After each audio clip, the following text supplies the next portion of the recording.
बोला बोला बोला। जी पनन भगवान की जय। हाँ जी हाँ। एक बार नैमिषारण्य के निवासी ऋषियों ने संस्कार के कल्याणार्थ सूत जी से पूछा, हे सूत, कराल कली काल में लोगों के बाल किस तरह दीर्घायु होंगे, सो कहिए। सूत जी बोले, जब द्वापर का अंत और कलयुग का आरंभ था, उसी समय बहुत सी शोकाकुल स्त्रियों ने आपस में सलाह की कि क्या इस कली में माता के जीवित रहते पुत्र मर जाएंगे। जब वे आपस में कुछ निर्णय नहीं कर सकी, तब गौतम जी के पास पूछने के लिए गई। तो उस समय गौतम जी आनंद के साथ बैठे थे। उसके सामने जाकर उन्होंने मस्तक झुकाकर प्रणाम किया। तदनंतर स्त्रियों ने पूछा, हे प्रभु, इस कलयुग में लोगों के पुत्र किस तरह जीवित रहेंगे, इसके लिए कोई व्रत या तप हो तो कृपा करके बताइए।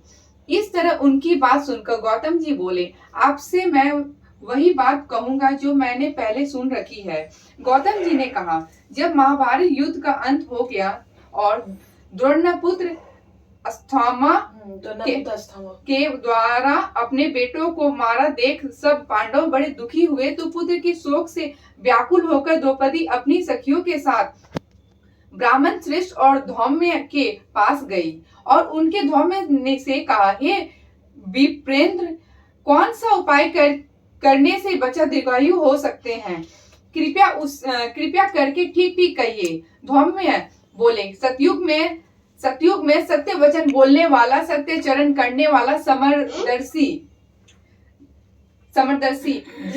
जीमूत वाहन नामक एक राजा था। एक बार वह अपनी स्त्री के साथ अपने ससुराल गया और वहीं रहने लगा। एक दिन आधी रात के समय पुत्र के शोक से व्याकुल होकर कोई स्त्री रोने लगी, क्योंकि वह अपने बेटे के दर्शन से निराश हो चुकी थी। उसका पुत्र मर चुका था। वह रोती हुई कहती थी, हाय, मुझ बूढ़ी माता के सामने मेरा बेटा मारा जा रहा है। उसका रुदन सुनकर राजा जीवमुत वाहन का तो ये मानो हृदय विदीर्ण हो गया। वह तत्काल उस स्त्री के पास गया और उससे पूछा, तुम्हारा बेटा कैसे मरा? बूढ़ी ने कहा, गरुड़ प्रतिदिन आकर गांव के लड़कों को खा जाता है। इस प्रकार दयालु राजा ने कहा, माता, अब तुम रो मत, आनंद से बैठ के मैं तुम्हारे बच्चों को बचाने का यत्न करता हूँ। ऐसा कहकर राजा उस स्थान पर गया। वहां गरुड़ आकर प्रतिदिन मांस खाया करता था। उसी समय गरुड़ भी उस पर टूट पड़ा और राजा के शरीर का मांस खाने लगा। जब अतिशय तेजस्वी गरुड़ ने राजा का ब्याह अर्ध खा लिया, तो झटपट राजा ने अपनी दाहिनी अंग फेर कर गरुड़ के सामने कर दिया। यह देखकर गरुड़ जी ने कहा, देवयोनियों ने, तुम कौन हो? तुम मनुष्य तो नहीं जान पड़े। अच्छा, अपना जन्म और कुल बताओ। पीड़ा से व्याकुल मन वाले राजा ने कहा, हे पक्षीराज, इस तरह के प्रश्न करना व्यर्थ है। तुम अपनी इच्छा भरा मेरा मांस खाओ। यह सुनकर गरुड़ रुक गए और बड़े आदर से राजा से के जन्म और कुल की बात पूछने लगे। राजा ने कहा, मेरी माता का नाम है शवया और मेरा पिता का नाम है शालिवाहन और सूर्य वंश में मेरा जन्म हुआ और ज्युत वाहन मेरा नाम है। राजा के दयालुता देखकर गरुड़ ने कहा, हे भाग, तुम्हारे मन में जो अभिलाषा हो वह वर मांगो। राजा ने कहा, हे परीक्षिराज, यदि आप मुझे वर दे रहे हैं तो वर दीजिए कि आपके अब तक जिन प्राणियों को खाया है वे सब जीवित हो जाएं। हे स्वामीन, अपने आप से बालकों को न खाए और ऐसा उपाय करके कि जहाँ जो उत्पन्न हो वे लोग बहुत दिनों तक जीवित रहे। धौम्य ने कहा कि पृथ्वीराज गरुड़ राजा के वरदान देखकर स्वयं अमृत के लिए नागलोक चले। वहां से अमृत लाकर उन्होंने उन मरे मनुष्यों को हड्डियों पर बरसाया। ऐसा करने से सब लोग जीवित हो गए जिनको कि पहले गरुड़ ने खाया। राजा के त्याग और गरुड़ की कृपा से वहां वालों ने बहुत कष्ट दूर हो गया।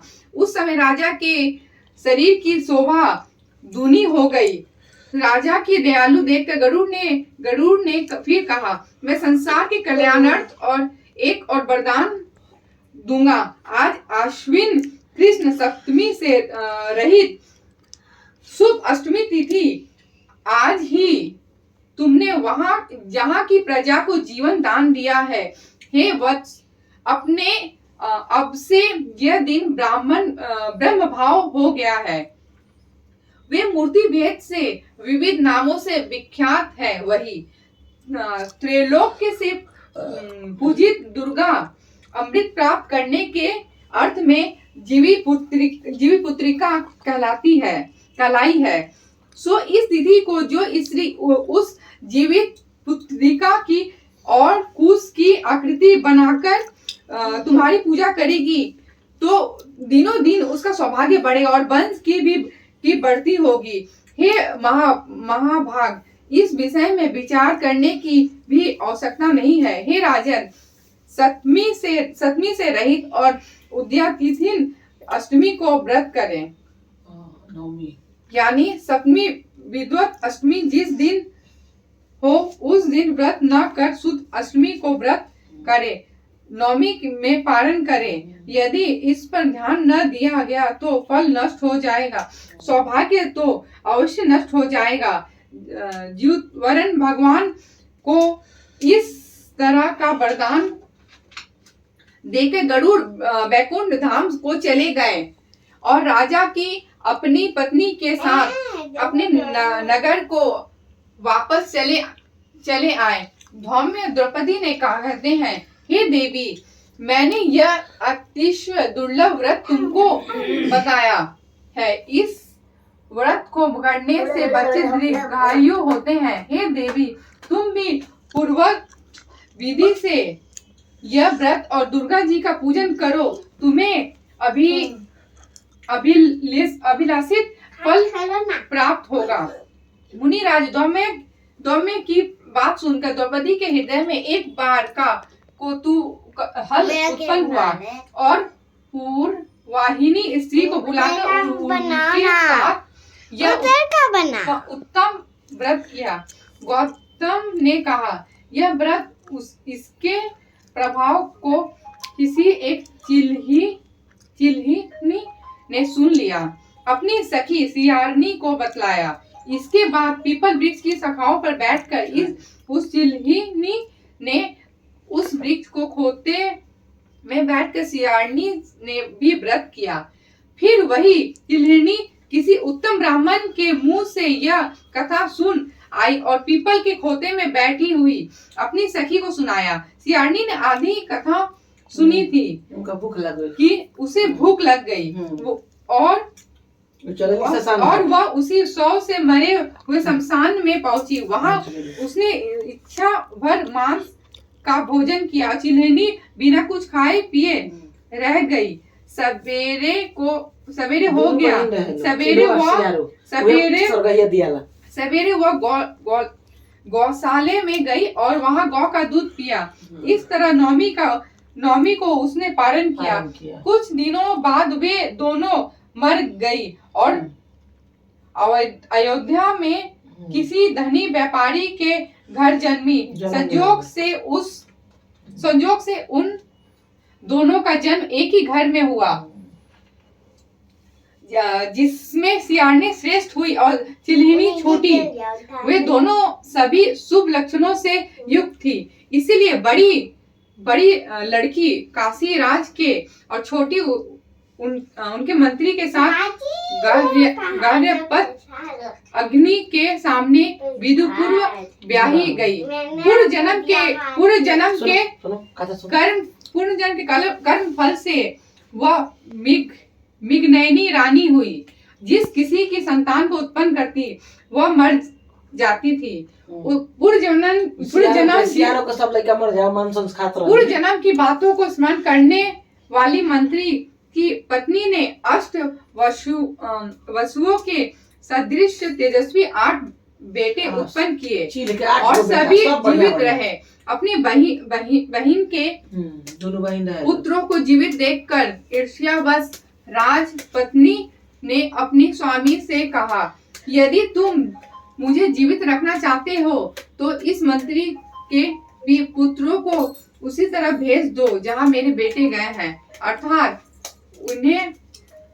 इन्हें मार डालो। यह सुनकर राजा ने उन मंत्रियों के पुत्रों को मारने के लिए कई प्रकार के उद्योग किए, पर मंत्री पत्नी ने जीत पुत्रिका के पूर्ण फल से बचा लिया। एक दिन राजा ने अपने आदमियों से उन पुत्रों का सिर कटवाकर पिटारी में रखवाया और पिटारी उनकी माता मंत्री पत्नी के पास भेज दिया। किंतु 8 सिर बेकीमती जवाहरत हो गई और भले चंगे वे 8 लड़के अपनी माता के पास चले गए। उन्होंने जीवित देखकर राजपत्नी को बड़ा विस्मय हुआ। अंत में वह मंत्री की पत्नी के पास आई और उसने पूछा, बहन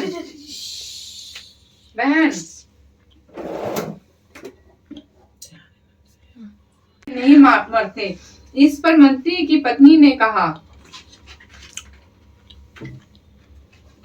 पूर्व जन्म में मैं चिल्हिनी थी और तुम सियारनी, दोनों ने व्रत किया था।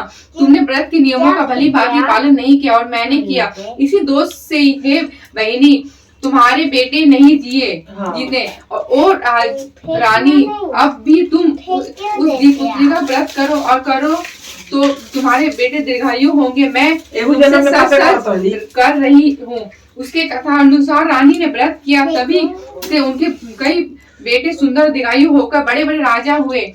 सूत जी कहते हैं कि सब प्रकार का आनंद देने वाले मैंने यह दिव्य व्रत बतलाया। स्त्रियां चिरंजीवी संतान चाहती हो तो विधि पूर्वक यह व्रत करे। इति पंडित श्री देवनारायण पाठक की